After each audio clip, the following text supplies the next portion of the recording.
We need to have a talk about the virus, vaccines, and borders. Now, I don't need to tell you that this pandemic has dragged on forever and far longer than it has needed to, because for all the talk of a light at the end of the tunnel, let's be realistic.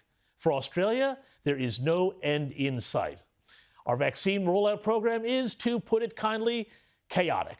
And as for any chance of getting out of the country, well, unless you're very lucky or very special, you can forget about it, at least if you want to go any further than New Zealand. This week, we saw Health Minister Greg Hunt pretty much blow out of the water any hope that the vaccine, which Scott Morrison more than a year ago promised would be our ticket out of this thing, would allow us to use our passports for anything more than drinks coasters. Have a listen. In terms of opening up, as has been set out by the Prime Minister and the Chief Medical Officer, is based on a series of factors. Vaccination alone is no guarantee that you can open up. And this was a discussion that, in fact, I had with Professor Murphy in just the last 24 hours, that if the whole country were vaccinated, you couldn't just open the borders. So if the whole country was vaccinated, you still couldn't open up the borders. Gobsmacking. Yesterday, the government walked this back a bit.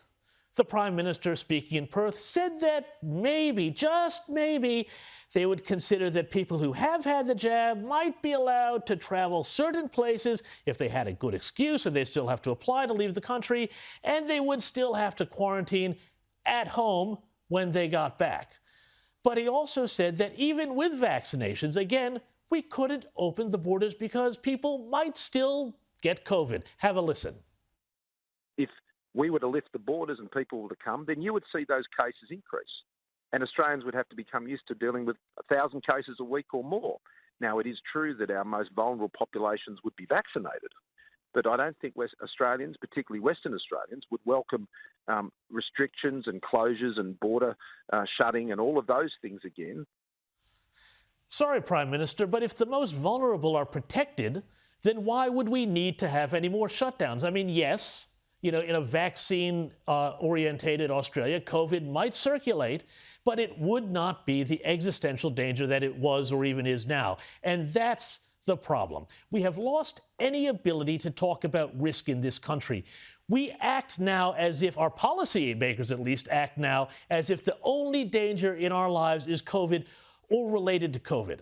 But if the risk metrics that have been applied to, say, the AstraZeneca vaccine were used to determine whether other medicines and medical procedures could go ahead, well, we'd close all the hospitals tomorrow. They're far too dangerous.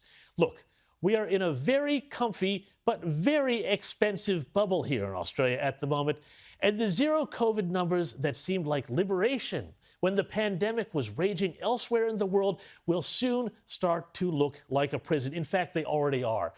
It is time for the government to change its tune and explain how we are going to live with COVID and start re-engaging with the world.